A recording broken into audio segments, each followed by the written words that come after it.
For the news, of course, on the Giants and Damon Snacks Harrison, what is going on? Ian, take it away.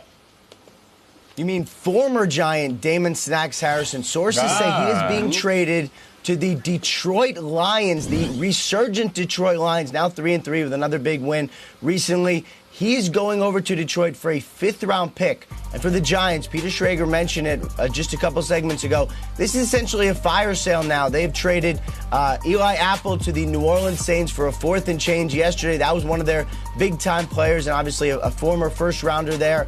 And now Damon Snacks Harrison, a former big-time free agent acquisition, one of the linchpins of their defense, one of the best run stoppers in the NFL. He goes from the Giants now to Detroit. And if you're wondering, guys, why it's just a 5th-rounder, yes, it is a fire sale, and I think teams know the Giants are getting rid of some big talent. But the salary is also important. Let's do $7 million in all. Got a huge salary on the books for next year as well. Oftentimes, that brings down the price of a trade.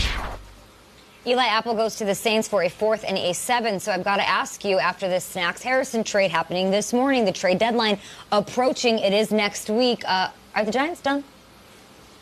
Today they're probably done because the work week starts and you got to get ready to practice and everything. But they may not be done in general. But I know what you're talking about, Kay. You're talking about the quarterback position. I would not expect Eli Manning to go anywhere. He's got a no-trade clause. That's important. And it just doesn't seem like any of the teams that may need quarterback help, the Jaguars, who are coming to hang out with you guys in a second, it doesn't seem like they're looking in Eli's direction at all. But maybe there are some other players on the Giants who could go. They have some other big-name guys. Landon Collins would be hard to trade because that's one of the guys you'd like to build around. But Janoris Jenkins has a big salary. Another free agent guy like Snacks Harrison. Perhaps if teams are interested, that might be someone who could be available. But either way, it is very clear that the Giants are listening.